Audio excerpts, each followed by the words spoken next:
प्रभु कर पंकज कपि के सीसा, सुमिर सुदशा मगन गौरीसा। जय सिया राम जी की।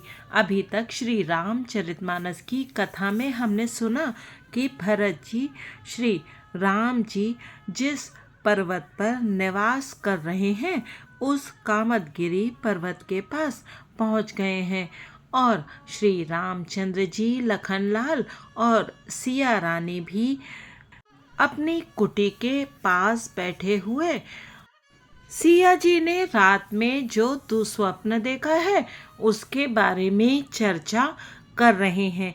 तभी उन्हें कोल भील आकर बताते हैं कि भरत जी आ रहे हैं। अब आगे की कथा सुनते हैं। प्रभु कर पंकज कपि कह सीसा, सुमिर सुदशा मगन गौरीसा। सुनत सुमंगल बैन मन, प्रमोद तन पुलक भर। शरद सरोरुह नैन, तुलसी भरे स्नेह जल। तुलसीदास जी कहते हैं कि सुंदर मंगल वचन सुनते ही श्री राम जी के मन में बड़ा आनंद हुआ। शरीर में पुलकावली छा गई और शरद ऋतु के कमल के समान नेत्र प्रेम के आंसुओं से भर गए। बहुरी सोच बस भेसिय रवनु, कारण कवन भरत आगवनु। एक आई अस कहा बहोरी, सेन संग चतुरंग न थोरी। सीतापति श्री रामचंद्र जी पुनः सोच के वश हो गए कि भरत के आने का क्या कारण है। फिर एक ने आकर ऐसा कहा कि उनके साथ में बड़ी भारी चतुरंगिणी सेना भी है। सो सुनि राम ही भा अति सोचू, इत पितु बच इत बंधु सकोचू।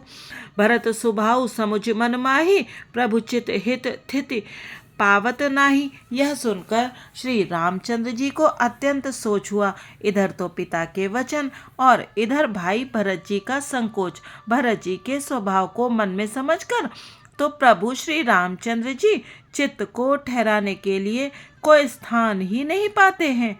समाधान तब भाई यह जाने, भरतु कहे महु साधु सयाने। लखन लखेउ प्रभु हृदय खबारू, कहत समय सम नीति विचारू। तब ये जानकर समाधान हो गया कि भरत साधु और सयाने हैं तथा मेरे कहने में आज्ञाकारी हैं। लक्ष्मण जी ने देखा कि प्रभु श्री राम जी के हृदय में चिंता है तो वे समय के अनुसार अपना नीति युक्त विचार कहने लगे।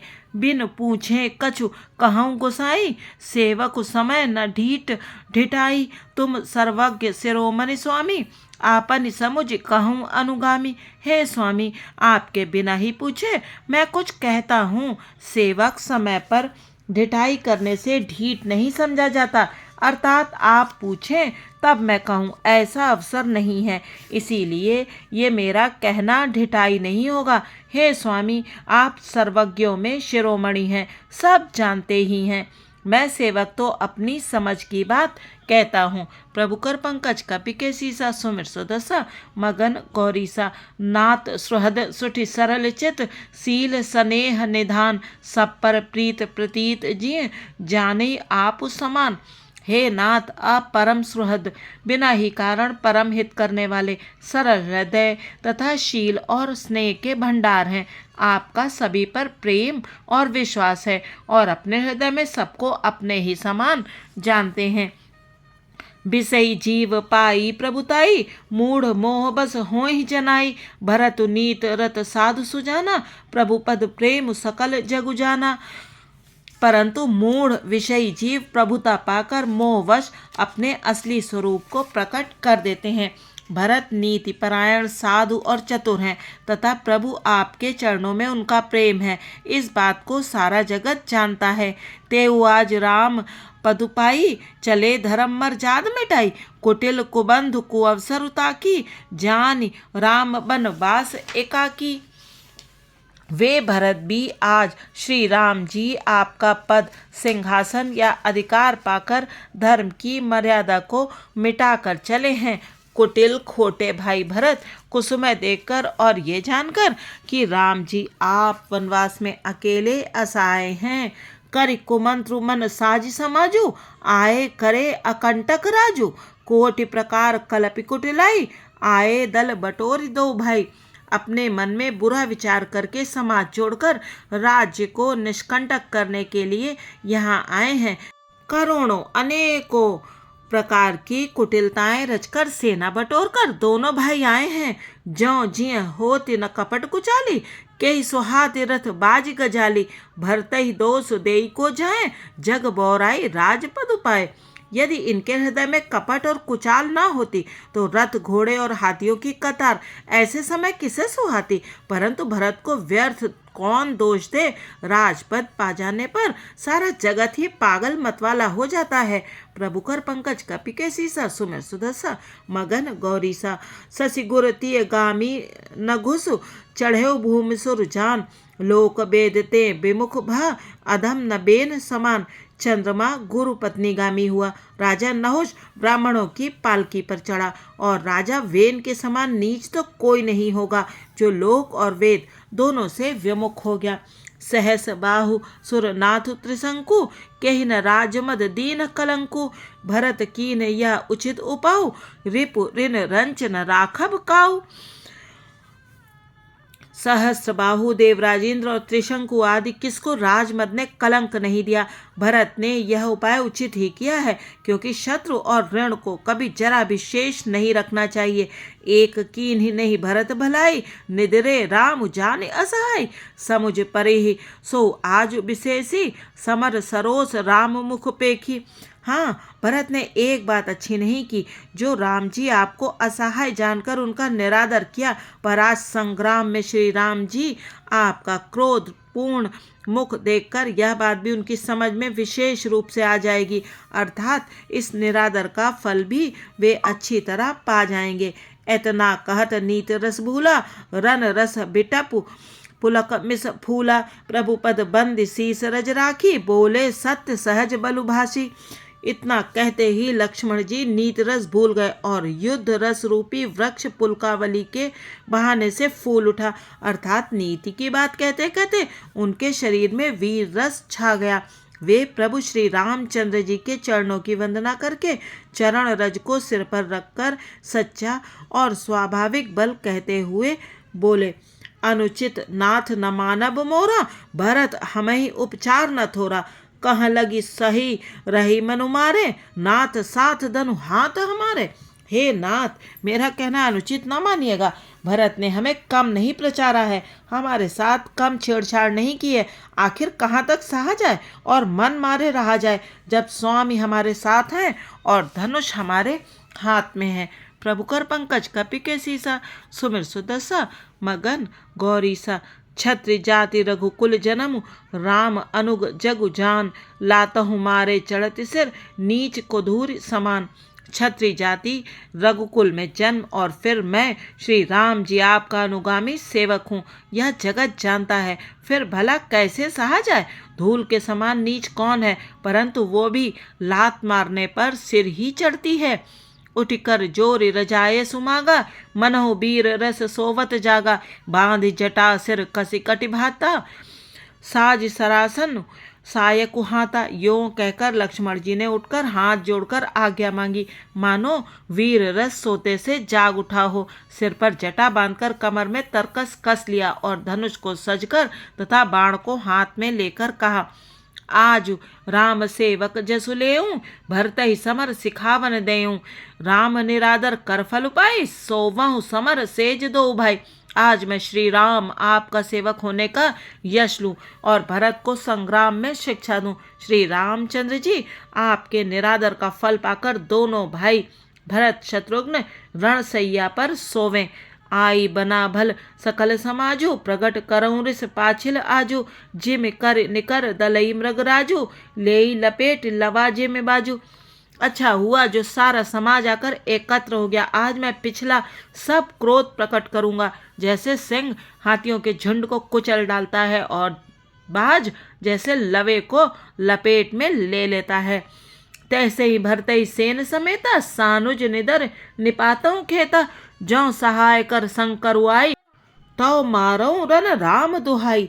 वैसे ही भरत को सेना समेत और छोटे भाई सहित तिरस्कार करके मैदान में पछाड़ूंगा। यदि शंकर जी भी आकर उनकी सहायता करें तो भी मुझे राम जी की सौगंध है, मैं उन्हें युद्ध में अवश्य मार डालूंगा, छोड़ूंगा नहीं। प्रभुकर पंकज कपि के सीसा सुमिर सुदसा मगन गौरीसा। अति सरोस माखे लखन लखी सुनि सपथ प्रवान, सभय लोक सब लोकपति चाहत भबरी भगान। लक्ष्मण जी को अत्यंत क्रोध से तमतमाया हुआ देखकर और उनकी प्रामाणिक सत्य सौगंध सुनकर सब लोग भयभीत हो जाते हैं और लोकपाल घबरा कर भागना चाहते हैं। जगु भय मगन गगन भईबानी, लखन बाहुबल विपुल बखानी। तात प्रताप प्रभाव तुम्हारा, को कही सकई को जाना निहारा। सारा जगत भय में डूब गया। तब लक्ष्मण जी के अपार बाहुबल की प्रशंसा करती हुई आकाशवाणी हुई, हे तात, तुम्हारे प्रताप और प्रभाव को कौन कह सकता है और कौन जान सकता है।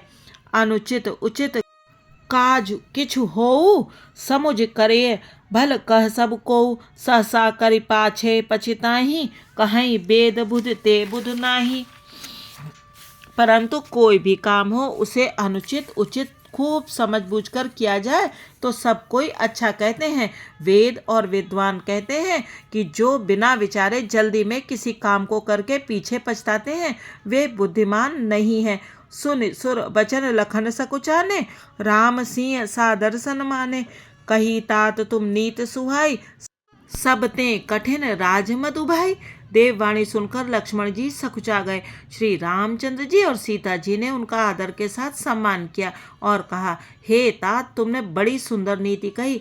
हे भाई, राज्य का मद सबसे कठिन मद है। जो अचवंत नप मातहि तेई, नाहिन साधु सभा जेहि सेई। सुनहु लखन भल भरत सरीसा, विधि प्रपंच मह सुना न दीसा। जिन्होंने साधुओं की सभा का सेवन सत्संग नहीं किया वे ही राजा राज मद रूपी मदिरा का आचमन करते ही पीते ही मतवाले हो जाते हैं। हे लक्ष्मण सुनो, भरत सरीखा उत्तम पुरुष ब्रह्मा की सृष्टि में ना तो कहीं सुना गया है ना देखा ही गया है। प्रभुकर पंकज कपि के सीसा सुमिर सुदसा मगन गौरीसा। भरतई होई न राज मधु, विधि हरि हर पद पाई। कबहू की कांजी सीकरन, क्षीर सिंधु बिन साई। अयोध्या के राज्य की तो बात ही क्या है। ब्रह्मा विष्णु और महादेव का पद पाकर भी भरत को राज्य का मद नहीं होने का। क्या कभी कांजी की बूंदों से क्षीर समुद्र नष्ट हो सकता है, फट सकता है। तिमिर तरुण तर निहि मकु गिलई, गगन मगन मकु मेघई मिलई। गोपद जल बूढ़ी घट जोनी, सहज क्षमा बरु छाड़े छोनी। अंधकार चाहे तरुण मध्याह्न के सूर्य को निगल जाए, आकाश चाहे बादलों में समाकर मिल जाए। गौ के खुर इतने जल में अगस्त्य जी डूब जाएं और पृथ्वी चाहे अपनी स्वाभाविक क्षमा सहनशीलता को छोड़ दे। मसक फूंक मकु मेरु उड़ाई, होई न नृप मधु भरतई भाई। लखन तुम्हार सपथ पितुआना, सुचि सुबंध नहीं भरत समाना। मच्छर की फूंक से चाहे सुमेर उड़ जाए परंतु हे भाई, भरत को राजमत कभी नहीं हो सकता। हे लक्ष्मण, मैं तुम्हारी शपथ और पिताजी की सौगंध खाकर कहता हूँ, भरत के समान पवित्र और उत्तम भाई संसार में नहीं है। सगुन खीर अवगुण जलुताता, मिलई रचई पर पंचु विधाता। भरत हंस रवि वंश तड़ागा, जन्म कीन गुण दोष विभागा। हे तात, गुण रूपी दूध और अवगुण रूपी जल को मिलाकर विधाता इस दृश्य प्रपंच जगत को रचता है। परंतु भरत ने सूर्यवंश रूपी तालाब में हंस रूप जन्म लेकर गुण और दोष का विभाग कर दिया, दोनों को अलग अलग कर दिया। कही गुण पै तज अवगुण बारी, निज जस जगत कीन उजियारी। कहत भरत गुणशील स्वभाव, प्रेम पयोधि मगन रघुराव। गुण रूपी दूध को ग्रहण कर और अवगुण रूपी जल को त्याग कर भरत ने अपने यश से जगत में उजियाला कर दिया है। भरत जी के गुणशील और स्वभाव को कहते कहते श्री रघुनाथ जी प्रेम समुद्र में मगन हो गए। प्रभुकर पंकज कपि के सीसा सुमिर सुदसा मगन गौरीसा। सुनि रघुबर बानी विबुध, देखि भरत पर हेतु। सकल सराहत राम सो, प्रभु को कृपा निकेतु। श्री रामचंद्र जी की वाणी सुनकर और भरत जी पर उनका प्रेम देखकर समस्त देवता उनकी सराहना करने लगे और कहने लगे कि श्री रामचंद्र जी के समान कृपा के धाम प्रभु और कौन है। जौ न होत जग जन्म भरत को, सकल धर्म धुर धरनि धरत को, कवि कुल अगम भरत गुण गाथा, को जानई तुम बिन रघुनाथा। यदि जगत में भरत का जन्म न होता तो पृथ्वी पर संपूर्ण धर्मों की धुरी को कौन धारण करता। हे श्री रघुनाथ जी, कवि कुल के लिए अगम, उनकी कल्पना से अतीत भरत जी के गुणों की कथा आपके सिवा और कौन जान सकता है। लखन राम सिंह सुनि सुरबानी, अति सुख लहेउ न जाई बखानी, इहाँ भरत सब सहित सहाय, मंदाकिनी पुनीत नहाय। लक्ष्मण जी, श्री रामचंद्र जी और सीता जी ने देवताओं की वाणी सुनकर अत्यंत सुख पाया, जो वर्णन नहीं किया जा सकता। यहाँ भरत जी ने सारे समाज के साथ पवित्र मंदाकिनी में स्नान किया। सरित समीप राखि सब लोगा, मागी मातु गुर सचिव नियोगा, चले भरतु जह सिय रघुराई, साथ निषाद नाथ लघु भाई। फिर सबको नदी के समीप ठहराकर तथा माता, गुरु और मंत्री की आज्ञा मांगकर निषादराज और शत्रुघ्न को साथ लेकर भरत जी वहां को चले जहां श्री सीता जी और श्री रघुनाथ जी थे। समुझ मातु कर तब सकुचाही, करत कुतरक कोटि मन माही, राम लखन सिय सुनि मम नाऊ, उठि जनि अनत जाहि तजि ठाऊं। भरत जी अपनी माता कैकेयी की करनी को समझकर याद करके सकुचाते हैं और मन में करोड़ों अनेकों कुतर्क करते हैं। सोचते हैं श्री राम, लक्ष्मण और सीता जी मेरा नाम सुनकर स्थान छोड़कर कहीं दूसरी जगह उठकर न चले जाएं। प्रभु कर पंकज कपि के सीसा, सुमिर सुदसा मगन गौरीसा। अगले भाग में सुनेंगे कि जब भरत जी श्री राम प्रभु के दर्शन करते हैं तो उनकी दशा कैसी हो जाती है। आप बने रहिएगा सरोजेंद्र सनातनी के साथ और सुनते रहिएगा ये सुमधुर श्री राम कथा। कृपया चैनल को सब्सक्राइब करिएगा और इस वीडियो को लाइक कीजिएगा। बहुत बहुत धन्यवाद।